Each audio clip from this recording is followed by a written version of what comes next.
Good morning, students. Today we will take significance and limitations of Bohr's model of atom. First of all, we will do significance of Bohr's model of atom.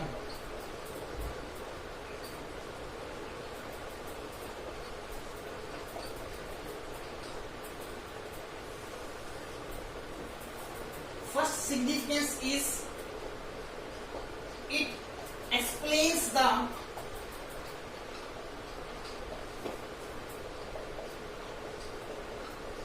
stability of atom. We had already studied that there is one limitation of Rutherford model of atom. The limitation was it was unable to explain the stability of atom because according to Rutherford, electron revolves around the nucleus in any orbit. There is no fixed orbit according to Rutherford models, and according to Maxwell theory we know that if a charged body will revolve around a orbit, it will lose energy, and that is why it will follow a spiral path and will fall into the nucleus. But actually it does not happen. So Rutherford was unable to explain the stability of atom.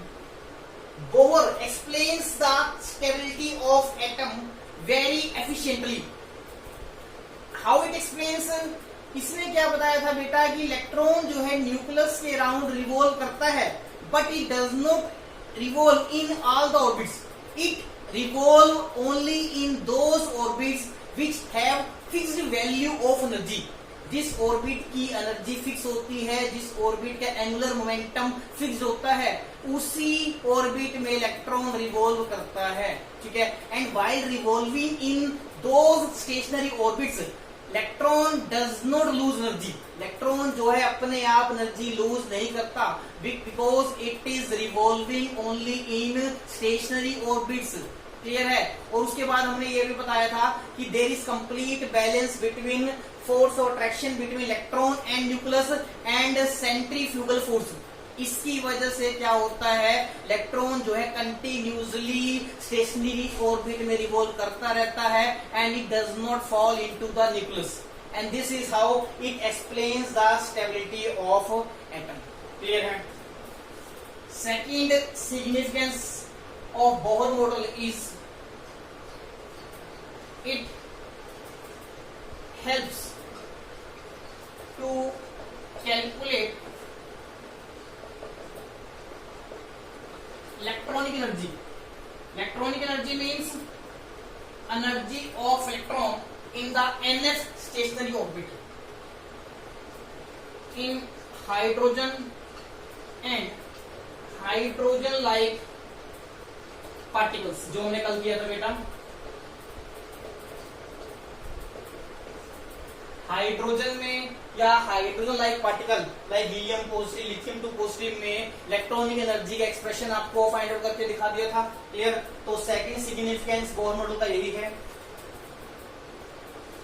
Third significance बेटा क्या है, हमने hydrogen का line spectra पढ़ा था. उस line spectra में हमने क्या पढ़ा था, अगर एक लॉन्ग ग्लास ट्यूब लेते हैं जिसको हम डिस्चार्ज ट्यूब कहते हैं, डिस्चार्ज ट्यूब में अगर हाइड्रोजन गैस को लिया जाता है at a very low pressure, और उस डिस्चार्ज ट्यूब पे if we apply a high potential difference, तो क्या होता है, उसमें से रेस एमिट करती है, लाइट एमिट करती है. उस लाइट को अगर आप स्पेक्ट्रोस्कोप की हेल्प से एनालाइज करते हो तो स्पेक्ट्रम कैसा ऑब्टेन होता है बेटा, we obtain a large number of lines on the photographic plate. ठीक है. इन लाइंस को हमने 5 सीरीज में डिवाइड कर दिया था, ये हमने पढ़ रखा है. Lyman series, Balmer series, Paschen series, Brackett series, कोफेन सीरीज. ठीक है. इससे रिलेटेड आपको टेस्ट में क्वेश्चंस भी दिए गए थे जो आपने अच्छे से किए थे. तो थर्ड सिग्निफिकेंस क्या है बोहर मॉडल का, it explains the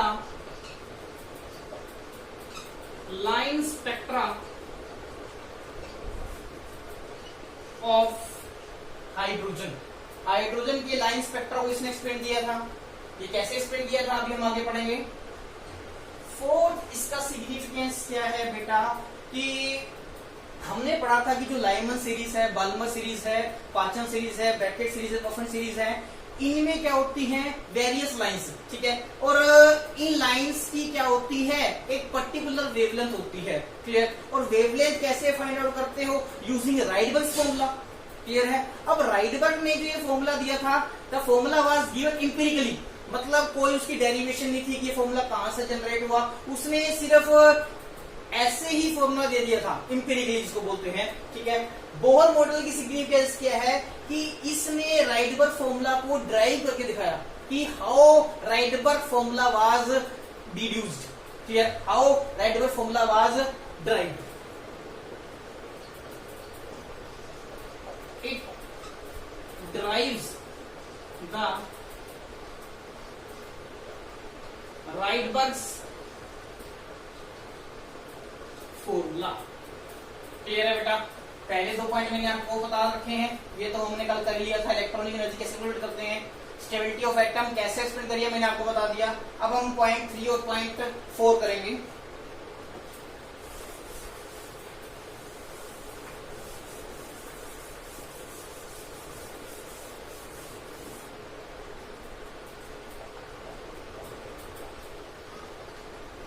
explanation of line spectra of hydrogen by Bohr's model. Line spectra में हमने क्या पढ़ा था बेटा, अगर आप एक डिस्चार्ज ट्यूब लेते हैं like this, discharge tube is a long glass tube, और उसमें आपने हाइड्रोजन गैस ले रखी है at a very low pressure, means approximately 0.001 mm at very low pressure, clear है। और with the help of 2 electrodes, ये 2 इलेक्ट्रोड्स हैं, इन इलेक्ट्रोड्स की हेल्प से आप हाई पोटेंशियल डिफरेंस अप्लाई कर रहे हो,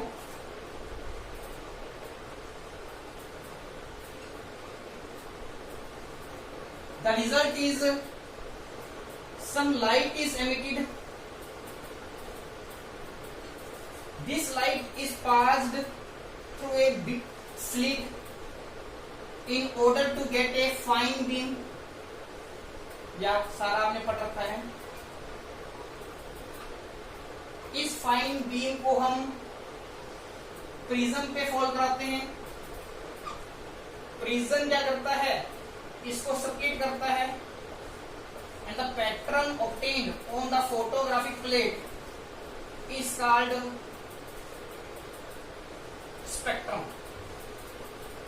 इस केस में बेटा this is photographic plate,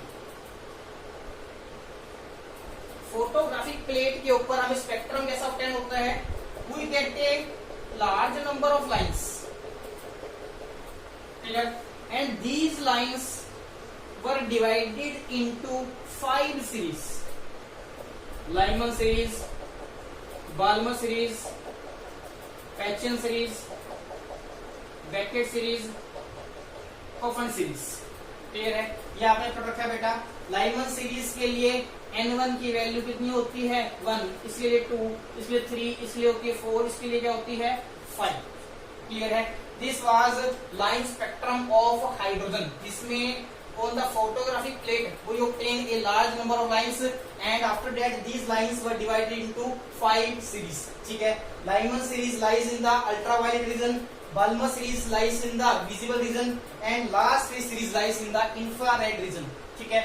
Bohr ने इस लाइन स्पेक्ट्रम को कैसे एक्सप्लेन किया था, उसने क्या बताया, जब आप हाई पोटेंशियल डिफरेंस अप्लाई करते हो अक्रॉस दिस डिस्चार्ज ट्यूब, तो इस डिस्चार्ज ट्यूब में जो हाइड्रोजन गैस है, हाइड्रोजन गैस में बेटा क्या होंगे, हाइड्रोजन के एटम्स होंगे, हाइड्रोजन के क्या होंगे एटम्स, हाइड्रोजन एटम्स के अंदर क्या है, each hydrogen atom containing 1 electron, ठीक है। तो हाइड्रोजन एटम के अंदर जो इलेक्ट्रॉन है वो एनर्जी एब्जॉर्ब कर लेंगे, यहां से हम एनर्जी सप्लाई कर रहे हैं with the help of high potential difference, तो ये इलेक्ट्रॉन जो है एटम के अंदर जो इलेक्ट्रॉन्स हैं ये एनर्जी एब्जॉर्ब कर लेंगे। और आपको पता है इलेक्ट्रॉन जब एनर्जी एब्जॉर्ब करते हैं दे गेट्स एक्साइटेड, ठीक है। पहले हाइड्रोजन के अंदर इलेक्ट्रॉन्स कहां पर होंगे, they will be in the first orbit, वो फर्स्ट ऑर्बिट में है, ग्राउंड स्टेट में है अपनी, ठीक है। जब उनको एनर्जी सप्लाई होगी तो वो एक्साइटेड लेवल में जाएंगे, they will jump to higher levels, ठीक है। अब हम सपोज करते हैं कि 3 हाइड्रोजन एटम्स रहते हैं, ठीक है, जिनमें इनिशियली इलेक्ट्रॉन जो है सपोज करते हैं फर्स्ट ऑर्बिट में, क्लियर है। अब ये same amount of energy absorb नहीं करेंगे, क्लियर है। एक atom different amount of energy supply करेगा, एब्जॉर्ब करेगा, दूसरा atom different amount of energy absorb करेगा, तीसरा एटम कुछ different amount of energy absorb करेगा। तो ये एनर्जी एब्जॉर्ब करने के बाद हम सपोज करते हैं ये जाता है 4th लेवल पे, ये जाता है सपोज करते हैं 5th लेवल पे, और सपोज करते हैं ये जाता है 3rd लेवल पे। The different electrons in different hydrogen atoms will absorb different amount of energy and hence they will jump to different levels. Some will jump to 2nd level, some will jump to 3rd level, some will jump to 4th level, some will jump to 5th level, some will jump to 6th level and some can also jump to 7th or so on level. Clear है। अब आपको पता है excited state में life time कम होता है electron का, because higher is the energy lesser is the stability. अब हायर एक्साइटेड स्टेट में बैठा इलेक्ट्रॉन क्योंकि अनस्टेबल है तो वो दोबारा नीचे की तरफ आना चाहेगा। अब जब वो रिटर्न जंप लेगा तो उस केस में एनर्जी क्या होगी, रिलीज होगी, क्लियर है। अब एक हम एग्जांपल लेते हैं कि इलेक्ट्रॉन ने फर्स्ट लेवल से 4th लेवल पे जंप ली थी, electron jumps to 4th level, clear है। अब ये 4th लेवल जो है इसको एक्साइटेड स्टेट बोलते हो, दिस इज एक्साइटेड स्टेट। और ये क्या थी इनिशियली इलेक्ट्रॉन की ग्राउंड स्टेट, क्लियर है। अब एक्साइटेड स्टेट की एनर्जी क्योंकि ज्यादा होती है, इलेक्ट्रॉन की स्टेबिलिटी इस स्टेट में कम होगी, क्लियर है। तो it will return back to it ground state. अब वो ग्राउंड स्टेट में कैसे आ सकता है, एनर्जी रिलीज करके, या तो वो डायरेक्ट एक जंप से पहले लेवल पे आएगा, क्लियर है, या तो वो क्या करेगा पहले 3rd लेवल पे आएगा, क्लियर है, उसके बाद 3rd लेवल से वो 1st लेवल पे आएगा, क्लियर है, या तो वो क्या करेगा पहले 2nd लेवल पे आएगा, उसके बाद 2nd लेवल से 1st लेवल पे आएगा।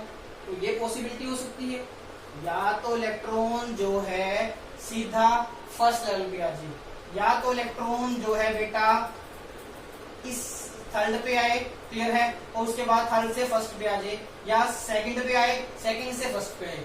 तो मतलब इस N4 से N1 की जंप में टोटल कितनी लाइंस बन सकती हैं, 4, क्लियर है। हर एक रिटर्न जंप में क्या होगा, एनर्जी रिलीज होगी, और एनर्जी जो रिलीज होगी वो in the form of photons होगी, because Bohr model is based on Planck's quantum theory, clear है। जब इलेक्ट्रॉन जो है रिटर्न जंप लेगा उस केस में photon will be released, energy release होगी in the form of photon, clear है। और उस फोटोन की एनर्जी कितनी होगी, जितना इन दोनों लेवल्स के बीच में एनर्जी डिफरेंस होगा।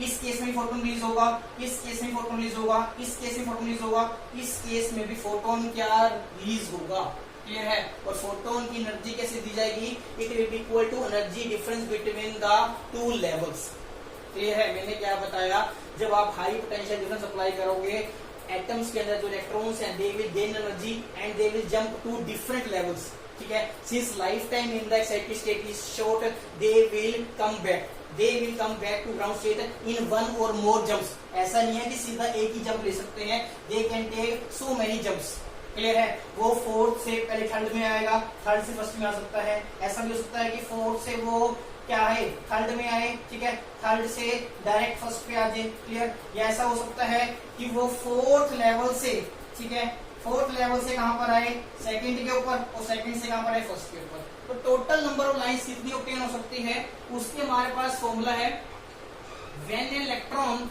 Return back from N2 level to N1 level, the total number of lines obtained in the spectrum of hydrogen is given by summation n2 minus n1। Clear है? ये total lines कितनी बन सकती हैं?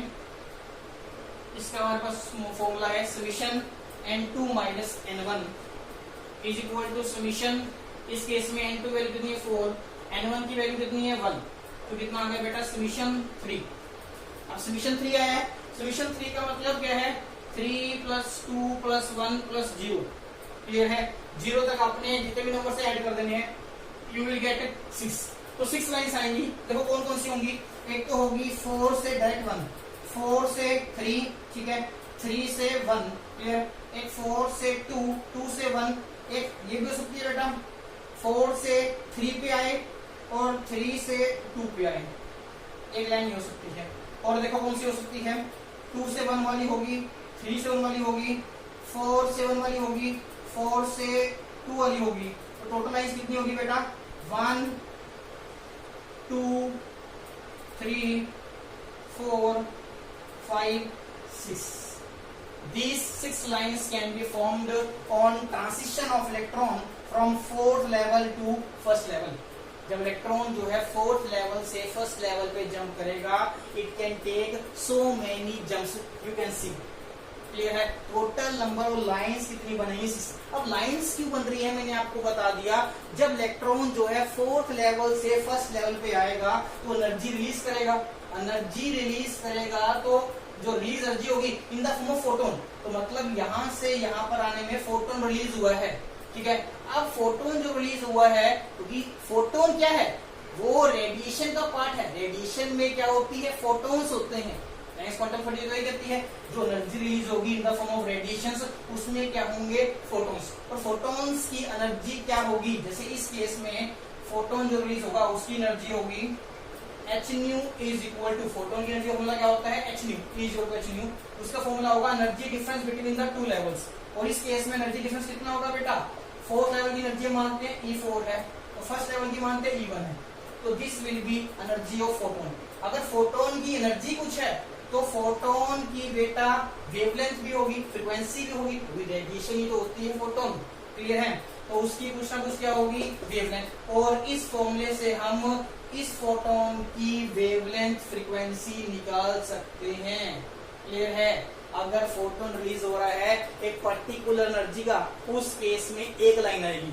दूसरा photon release होता है दूसरी एनर्जी का, सेकेंड लाइन आएगी। तीसरा फोटोन रिलीज होता है, ठीक है, कुछ एनर्जी का, तो थर्ड लाइन आएगी। जितने फोटोन रिलीज होंगे इस रिटर्न ट्रांसिशन में उतनी ही लाइंस जनरेट होगी। जैसे मैंने आपको बता दिया कि अगर इलेक्ट्रॉन जो है 4th लेवल से 1st लेवल पे आता है, टोटल लाइंस कितनी बनेंगी, उसका फॉर्मूला है समीशन n2 माइनस n1। उसको सॉल्व करके आंसर कितना आ गया 6। तो 6 लाइंस बनेगी।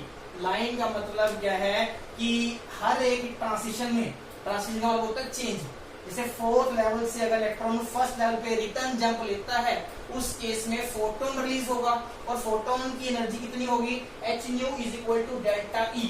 और न्यू का फॉर्मूला क्या होता है, C कोन लैम्डा, ठीक है। और डेल्टा इस केस में क्या होगा, E4 माइनस E1। क्लियर है? तो यहाँ से बेटा हम फोटोन की एनर्जी निकाल सकते हैं और यहाँ तक कि हम फोटोन की वेवलेंथ क्या होगी ये निकाल सकते हैं। क्लियर है? Corresponding to each wavelength of photon a line will be produced. Clear है? जैसे अगर लैम्डा 1 आता है तो एक लाइन आएगी। क्लियर है? लैम्डा 2 आता है तो सेकंड लाइन आएगी। ठीक है? लैम्डा 3 आता है तो एक लाइन आएगी। जितनी वेवलेंथ्स आएंगी उतनी लाइंस बनती चली जाएंगी। इस केस में टोटल कितनी अलग अलग वेवलेंथ्स आएंगी, 6। क्लियर है? इस ट्रांसिशन की अलग वेवलेंथ होगी, इसकी अलग होगी, इसकी अलग होगी, इसकी अलग होगी, इसकी अलग, इसकी अलग, सभी की वेवलेंथ अलग अलग होंगी and we will get 6 lines. Clear है? इसी तरह अगर कोई इलेक्ट्रॉन जो है 7th लेवल से 1st पे आता है तो लाइंस बनेंगी, वो आप कैलकुलेट कर सकते हैं यूजिंग दिस फॉर्मूला। क्लियर है? तो जितनी भी लाइंस बनती थी हमने उनको वेरियस सीरीज में डिवाइड कर दिया। क्लियर है? अगर इलेक्ट्रॉन जो है डिफरेंट लेवल से जंप करके, डिफरेंट लेवल से जंप करके 1st लेवल के ऊपर आता है, चाहे वो 2nd लेवल से आए, 3rd से आए, 4th से आए, 5th से आए, अगर वो 1st लेवल के ऊपर आके रिटर्न जंप लेता है तो ऐसी सभी लाइंस जो है लाइमन सीरीज में बिलोंग करती हैं, लाइमन सीरीज में लाई करती हैं, और Lyman series lies in the ultraviolet region, means इन लाइंस की जो वेवलेंथ होगी वो अल्ट्रा वायलेट रीजन के अंदर आएगी। क्लियर है? अगर कोई भी लाइन ऐसी आती है जिसमें रिटर्न जंप सेकंड लेवल के ऊपर होता है, जैसे ये हमने एग्जांपल लिया था, सेकंड लेवल के ऊपर ये दो लाइंस आ रही थी, ये वाली, इस केस में बेटा जितनी भी लाइंस बनेंगी हाइड्रोजन स्पेक्ट्रम के अंदर वो आएंगी बाल्मर सीरीज के अंदर, और इन लाइंस की जो वेवलेंथ होती है that lies in the visible region. Clear है? अगर वो थर्ड लेवल पे टर्म जंप लेता है, ऐसी सभी लाइंस आएंगी पैचन सीरीज में। फोर्थ लेवल पे रिटर्न जंप लेती हैं अगर, तो ऐसी लाइंस आएंगी ब्रैकेट सीरीज में। अगर फिफ्थ लेवल पे रिटर्न जंप लेता है तो ऐसी सभी लाइंस आएंगी बेटा टफन सीरीज में। ये तीनों ही लाइंस लास्ट वाली, इनकी वेवलेंथ जो है बेटा इसमें आती है इंफ्रारेड रीजन में। क्लियर है बेटा? एक हमारे पास एक सीरीज और होती है, मैं आपको बता देता हूं, Humphry series. Humphry series, Humphry series वो होती है जिसमें रिटर्न जंप होती है 6th लेवल के ऊपर। अगर इलेक्ट्रॉन जो है 7th लेवल से, 8th लेवल से, 9th लेवल से, 10th लेवल से या किसी भी हायर लेवल से 6th लेवल के ऊपर रिटर्न जंप लेते हैं, उस केस में जो लाइंस बनेंगी they will lie in the Humphry series, they will lie in the Humphry series, and this series lies in the far infrared reason. They lies in the far infrared region. Far means infrared region का जो right hand side वाला part है, clear है, उस reason में लाई करेंगी। Clear है बेटा? ये फॉर्मूला आपने याद रखना है। Maximum number of lines that can be obtained from a return jump और you can say transition of electron from N2 to N1 level is given by summation N2 minus N1।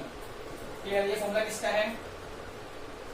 Maximum number of lines obtained on return jump और you can से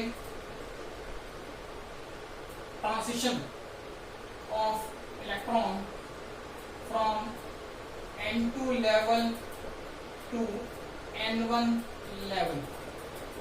Maximum number of lines can be calculated by this formula. Clear है? जैसे हम example लेते हैं, अगर electron जो है 6th लेवल से 4th लेवल के ऊपर जंप करता है तो मैक्सिमम कितनी लाइंस ऑब्टेन हो सकती हैं? Maximum lines can be equal to summation N2 minus N1 is equal to summation 6 minus 4 is equal to summation 2 is equal to 2 plus 1 plus 0 is equal to 3. तो 3 lines can be formed. वो कौन कौन सी lines होंगी बेटा? Suppose करते हैं this is N1 is equal to 1, N2 is equal to 2, N is equal to 3, N is equal to 4, N is equal to 5, N is equal to 6। Electron ने 6th level से 4th level पे jump लेनी थी, तो उस case में क्या होगा? या तो वो 6 से पहले 5th में आएगा, 5th से 4th में आएगा, या वो डायरेक्ट 6th से 4th पे जंप ले सकता है।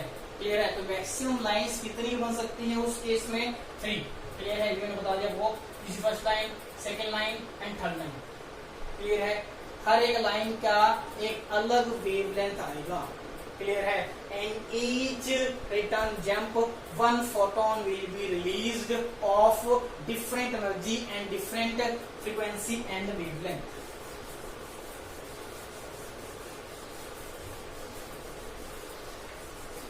तो अगर हम वेरियस लाइन से टेबल बनाते हैं, ठीक है, वो कैसा बनेगा? Suppose this is first level, this is second level, this is third level, this is fourth level, this is fifth level, this is sixth level, this is suppose seventh level। ठीक है? अगर रिटर्न जंप होती है on first level, चाहे वो 7 से first पे आए, 6 से फर्स्ट पे आए, ठीक है, 5th से फर्स्ट पे आए, 4th से फर्स्ट पे आए, ठीक है, 3rd से फर्स्ट पे आए, चाहे 2nd फर्स्ट पे आए, all these lines will belongs to Lyman series, और इनकी जो वेवलेंथ है it will lies in the ultraviolet region, clear है। और अगर लाइंस जो आती हैं उनकी रिटर्न जंप होती है सेकेंड लेवल के ऊपर, चाहे वो 7 से आए, 6 से आए, 5th से आए, 4th से आए, चाहे वो 3rd से आए, तो ऐसी सभी लाइंस जो हैं they lies in the Balmer series, और इन लाइंस की वेवलेंथ होती है विजिबल रीजन में लाई करती है, विजिबल रीजन में, क्लियर है। और अगर रिटर्न जंप होती है 3rd लेवल के ऊपर, उस केस में बेटा जो लाइंस बनेंगी वो ये होंगी, ठीक है। These lines lie in the पाचन सीरीज, जो लाई करती हैं इंफ्रारेड रीजन में, ठीक है। उसके बाद अगर ट्रांजिशन होती है 4th लेवल के ऊपर, चाहे वो 7 से हो, 6 से हो, 5th से हो, ठीक है, या 7 से ऊपर वाले लेवल से भी हो सकती हैं, तो वो आएंगी ब्रैकेट सीरीज में, क्लियर है। और ये भी इंफ्रारेड रीजन में ही लाई करती हैं। और अगर ट्रांजिशन होती है 5th लेवल के ऊपर, लाइक दिस, चाहे वो 7 से हो, 6 से हो, या 7 से ऊपर वाले लेवल से हो, तो उस केस में सीरीज होगी उसको बोलते हैं ऑफन series. It also lies in the higher region, clear है। और अगर ट्रांजिशन होती है 6th लेवल के ऊपर, ठीक है, चाहे वो 7 से हो या 7 से आगे वाले लेवल के ऊपर हो, तो उसको हम्फ्री सीरीज भी कहते हैं। And it lies in the far infrared reason. इस सीरीज के लिए बेटा n1 की वैल्यू क्या होगी, 6 होगी, n2 की वैल्यू 7, 8, 9 एंड सो ऑन हो सकती है, क्लियर। ये हमने सारा पढ़ रखा है, क्लियर। और कोई भी लाइन जिसकी n2 की वैल्यू इंफिनिटी है, कोई भी लाइन जिसकी n2 की वैल्यू इंफिनिटी है, उस लाइन को बेटा क्या कहा जाता है, लिमिटिंग लाइन। क्या बोलते हैं बेटा उसको, लिमिटिंग लाइन। ये आपने पढ़ रखा है, क्लियर है। जैसे मैंने क्वेश्चन भी दिया था, तो मतलब हर एक रिटर्न जंप से फोटोन रिलीज होता है, उस फोटोन की पर्टिकुलर एनर्जी होती है, पर्टिकुलर वेवलेंथ होती है, पर्टिकुलर क्या होती है, फ्रीक्वेंसी होती है, क्लियर है। हम इन लाइंस में से कोई भी एग्जांपल ले लेते हैं, जैसे हम 4th से फर्स्ट का ले लेते हैं, 3rd से फर्स्ट पे ले लेते हैं, 2nd फर्स्ट पे ले लेते हैं, तो उस रिटर्न जंप की जो रेडिएशन होगी उसकी हम वेवलेंथ कैलकुलेट करने की कोशिश करते हैं।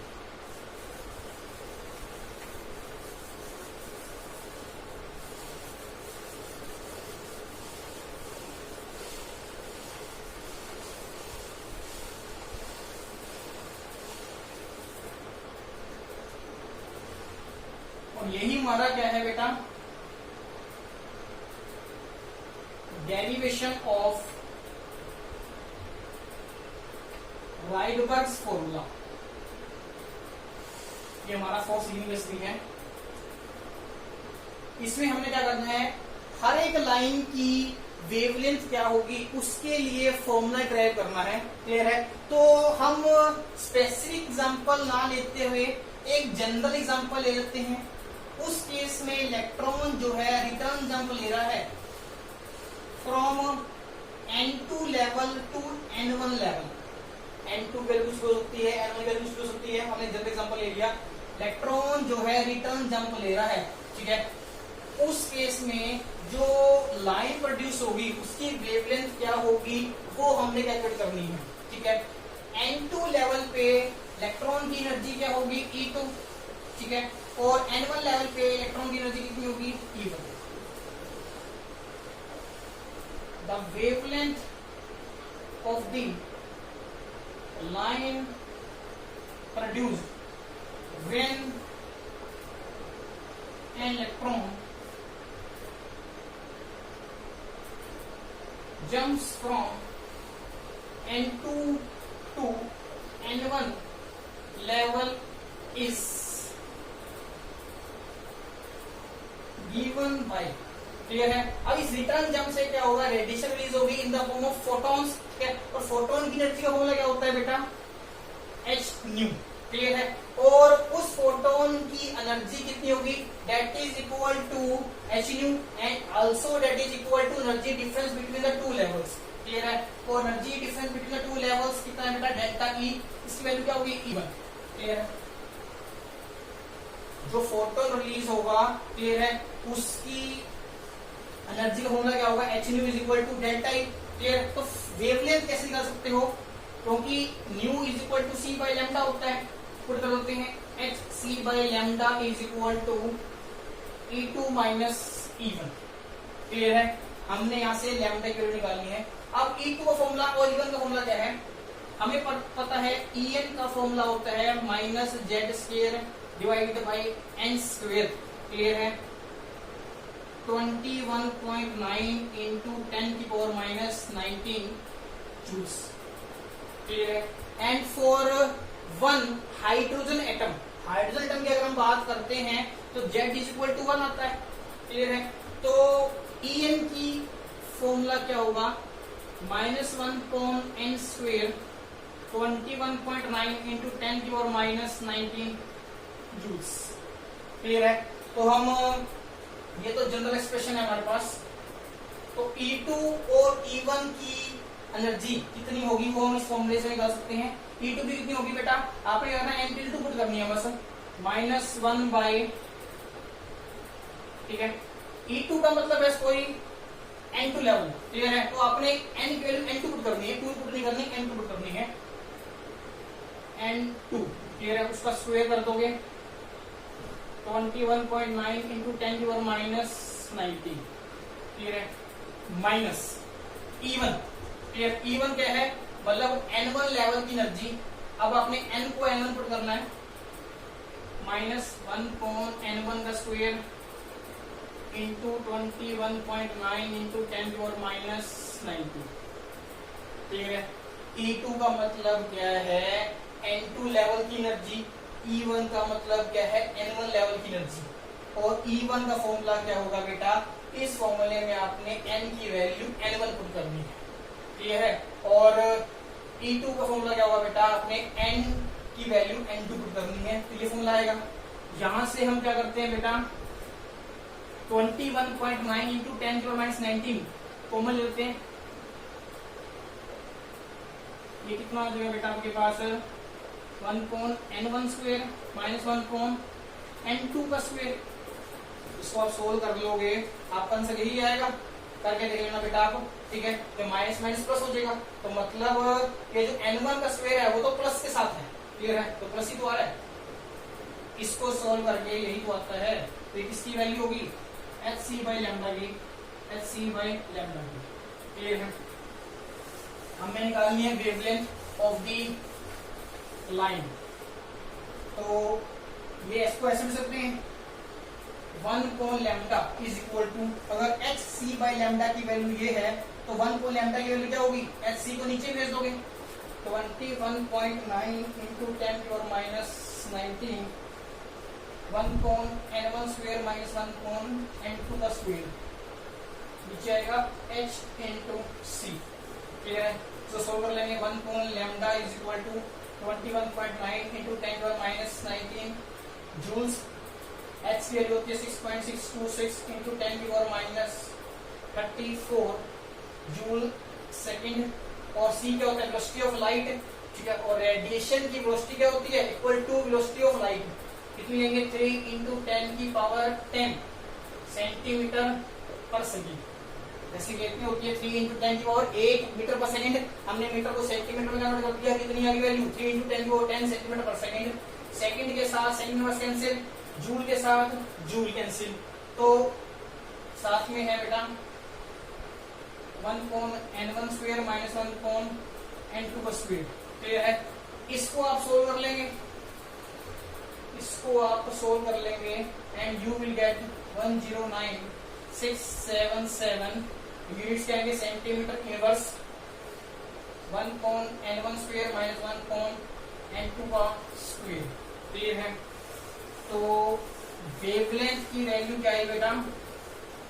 1 upon lambda is equal to 109677 1 upon n1 square minus 1 upon n2 square centimetre inverse. By this formula you can calculate the wavelength of the line produced when electron takes jump from n2 level to n1 level. Here this formula is known as Rydberg's formula. क्या बोलते हैं बेटा इसको? Rydberg's formula. And this 109677 is known as Rydberg's constant. It is also represented by RH. Clear है? इसकी value क्या होगी बेटा? 109677 सेंटीमीटर इनवर्स। क्लियर है? This is the fourth significance of Bohr model of atom. ठीक है? It helps to derive the Rydberg's formula. By Rydberg's formula we can calculate the wavelength of the line produced when an electron takes return jump from n2 level to n1 level. ठीक है? वहां से हमने 1 को lambda निकाला है और आपको पता है 1 को lambda is equal to nu bar, that is equal to wave number. ठीक है? So with the help of wavelength you can also calculate the wave number. बस आपको करना क्या होता है बेटा? वेवलेंथ का रेसिप्रोकल कर दो, that will give you wave number.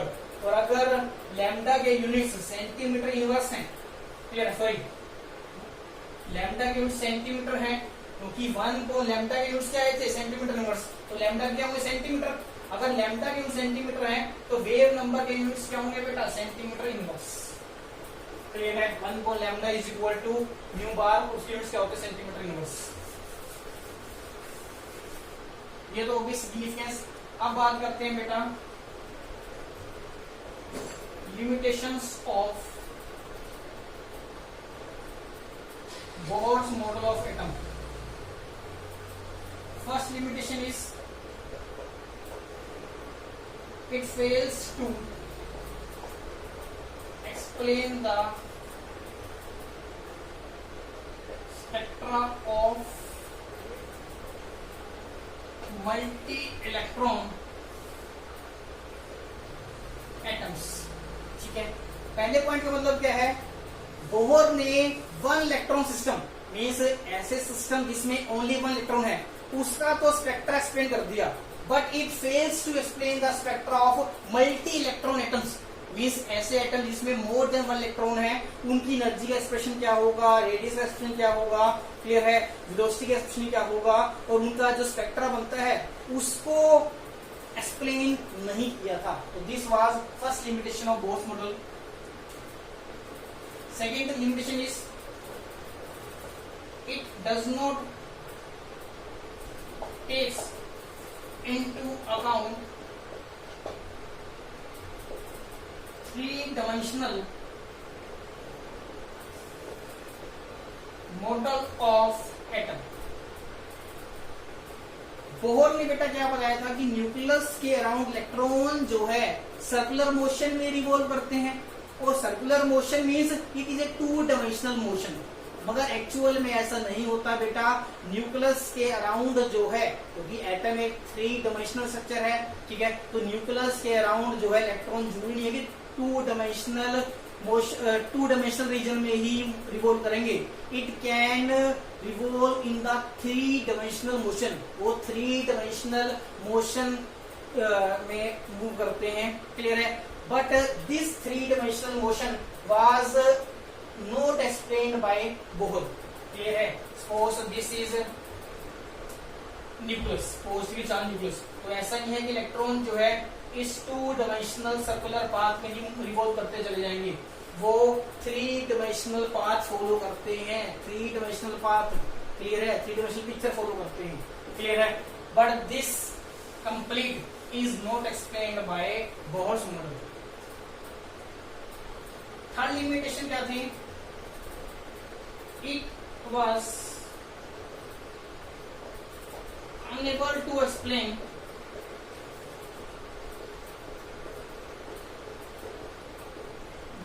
Nature of matter and हाइसेनबर्ग्स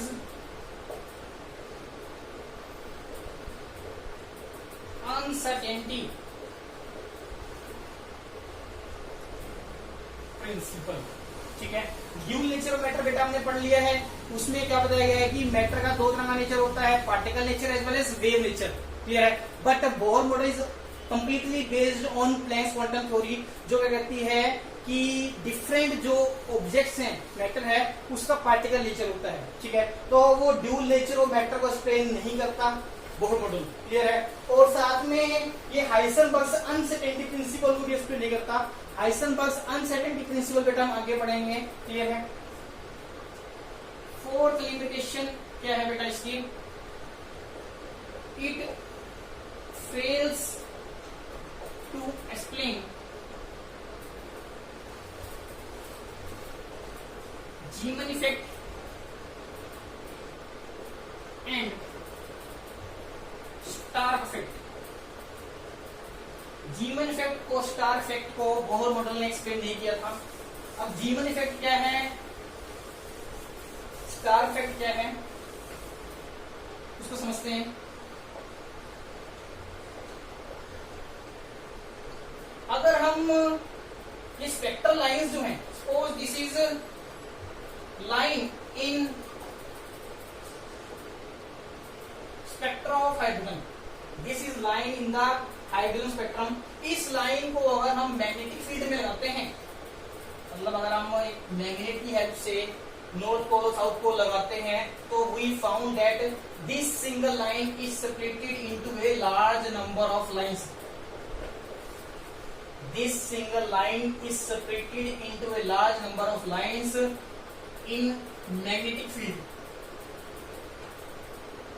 magnetic field क्या होती है बेटा, it is the region around the magnet in which force of attraction और repulsion is field by any other object. Clear है, अगर हम एक magnet के अराउंड दूसरा मैग्नेट लेके आते हैं या कोई आयरन की रोड लेके आते हो, तो क्या होगा, एक पर्टिकुलर एरिया होता है जहां पर आप अट्रैक्शन रिपल्शन फील करते हो, उस एरिया को क्या कहा जाता है बेटा, मैग्नेटिक फील्ड। अगर हम नॉर्थ पोल साउथ पोल की हेल्प से मैग्नेटिक फील्ड अप्लाई करते हैं, तो उसमें क्या होता है, each line in the spectrum of hydrogen is split into a large number of lines and this process, this effect is known as Zeeman's effect. क्या बोलते हैं बेटा इसको, जीमन्स इफेक्ट। जीमन्स इफेक्ट क्या होता है, splitting of lines in the magnetic field. This Zeeman's effect was not explained by Bohr's model. Bohr's model ने इस जीवन इफेक्ट को एक्सप्लेन नहीं किया था। उसके बाद बात करते हैं बेटा स्टार इफेक्ट की।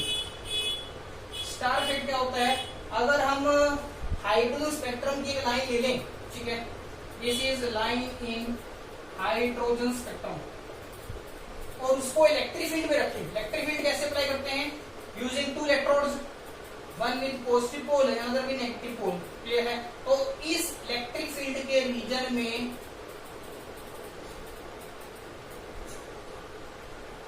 Again it is observe that each line in the hydrogen spectrum is separated into a large number of lines. This splitting of lines in the electric field is known as star effects. Stars effect. This effect was also not explained by Bohr's model. So this was fourth limitation of Bohr's model. Clear है? एक limitation ये थी, it fails to explain the idea of elliptical orbit. अब Bohr ने जो orbit बताए थे वो कैसे थे, सर्कुलर थे, मगर एक्चुअल में एक साइंटिस्ट था समरफील्ड, क्लियर है, इसने अपनी थ्योरी ली थी, उसके अकॉर्डिंग जो ऑर्बिट्स होते हैं they are not in circular geometry, they have elliptical geometry, elliptical like this.